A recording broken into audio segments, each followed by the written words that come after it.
Hello friends, कैसे हैं आप। मैं आपके लिए नई वीडियो लेकर आई हूँ।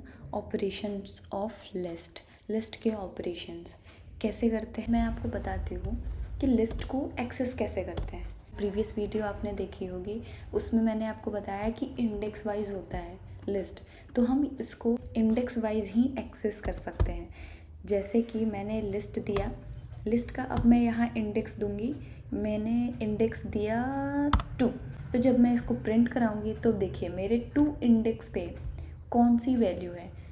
तो पहले 0 इंडेक्स पे 1 इंडेक्स पे 4, दूसरे इंडेक्स पे 3। तो देखिए हमारे प्रिंट में भी 3 वैल्यू आया है। तो इस तरीके से हम लिस्ट की वैल्यू को एक्सेस करते हैं। उसके बाद हमारा आता है लिस्ट के अंदर डेटा कैसे अपडेट करेंगे। अब जैसे इसमें सिंग भी अपेंड हो जाए तो उस वाले पार्ट को कैसे परफॉर्म करेंगे मैं आपको बताती हूँ। लिस्ट डॉट अपेंड नाम का फंक्शन आता है पाइथन में, उसको आप यूज़ करेंगे तो इसके अंदर हम वो वैल्यू पास करेंगे जो वैल्यू हमें इसके अंदर अपडेट करानी है। तो मैं चाहती हूँ इसके अंदर सिंग अपडेट हो जाए, तो लिस्ट को प्रिंट करा के देखते हैं क्या रिज़ल्ट आता है। पहले मैं इसको सेव कर लेती हूँ। अब मैं इसको प्रिंट करा के आपको आउटपुट दिखाती हूँ।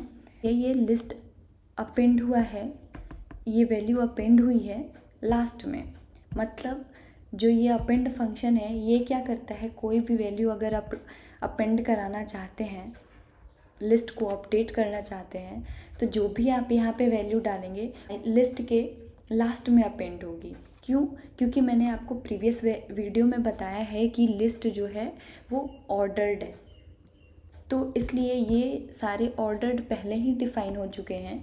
तो जो नई वैल्यू अपेंड होएगी, जो आइटम्स हैं उनके एंड में ही अपेंड होगी। यहाँ पे ऐसा नहीं है कि आप सिर्फ स्ट्रिंग ही डाल सकते हैं। यहाँ पे मैं इंटीजर वैल्यू भी अपेंड कराना चाहूँ तो यहाँ पे वैल्यू अपेंड हो सकती है। देखिए लास्ट में 6 और 6, जैसे मैंने आपको बताया कि लिस्ट में डुप्लीकेट वैल्यू एग्जिस्ट करता है, इसलिए 6 और 6 दोबारा अपेंड हो गया। नेक्स्ट ऑपरेशन हमारा आता है एक्सटेंड। क्या आपको पता है एक्सटेंड क्या करता है? चलिए कोई बात नहीं, अगर नहीं पता तो मैं बता देती हूँ। अगर पता है तो आप कमेंट बॉक्स में कमेंट करके मुझे बता दीजिए। एक लिस्ट मेरे पास पहले से बनी हुई है, एक लिस्ट और है मेरे पास। जैसे ये इंटरव्यू में भी क्वेश्चन पूछे जाते हैं, ध्यान से देखिएगा। एक लिस्ट मेरे पास पहले से बनी हुई है, एक लिस्ट मैंने अभी बनाया 3, 6 और मैंने इसमें लाइफ डाल दिया। ये जो एक्सटेंड है ये क्या करता है, इन दोनों लिस्ट को मर्ज कर देता है। मतलब आप मर्ज कर सकते हैं पहले लिस्ट के अंदर दूसरे लिस्ट को। जिस लिस्ट के अंदर अपेंड करनी है वो हमारा यहाँ लिस्ट होगा, और जिस लिस्ट को अपेंड करना है वो लिस्ट हमारा यहाँ आएगा।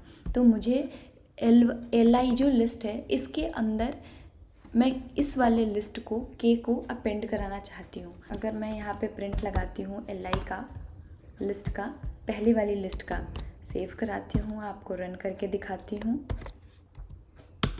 2, 6 और लाइफ ये प्रिंट हो गया। लेकिन देखिए गाइज, यहाँ पे आप ध्यान से देखेंगे तो आउटपुट में आपको दिखेगा कि ये लास्ट में ही अपेंड हुआ है। ये लास्ट में इसलिए अपेंड हुआ है, जैसे मैंने आपको बताया कि ऑर्डर्ड है, इसलिए ये लास्ट में अपेंड हुआ है। ये पॉइंट ध्यान में रखिएगा क्योंकि ये इंटरव्यू में पूछे जाते हैं। तो चलते हम अपने नेक्स्ट ऑपरेशन पे। नेक्स्ट ऑपरेशन हमारा ये इंसर्ट है।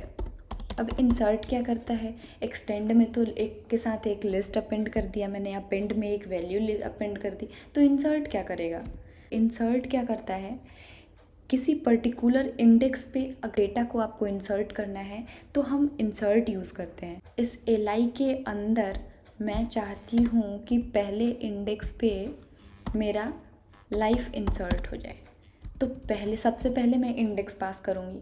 तो मैंने इंडेक्स 1 पास कर दिया और उसके बाद लाइफ जो वैल्यू है हमारा, जिस वैल्यू को आपको इंसर्ट करना है। मतलब इंसर्ट जो फंक्शन है इसके अंदर 2 आर्गुमेंट पास होंगे, पहला इंडेक्स, दूसरी वैल्यू जो इंसर्ट करानी है। अब मैं आपको प्रिंट करके दिखाती हूँ LI। तो आप यहाँ देखेंगे, पहले मैं सेव कर लेती हूँ।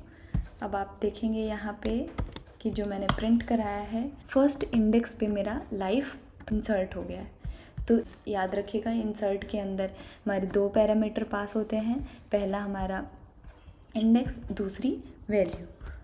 Next operation remove. तो अब हमने डेटा तो अपेंड करा दिया, तो डेटा अपेंड हो गया। अब हम रिमूव कैसे करेंगे? रिमूव जो फंक्शन है इसके अंदर जो हम पैरामीटर पास करते हैं वो वैल्यू ही पास करते हैं। मान लीजिए जैसे आपके पास ये लिस्ट है, इस लिस्ट के अंदर इतनी सारी वैल्यूज़ हैं, आप उस किसी वैल्यू को हटाना चाहते हैं तो डायरेक्ट आप लिख दीजिए वैल्यू, दे दीजिए और प्रिंट करा दीजिए।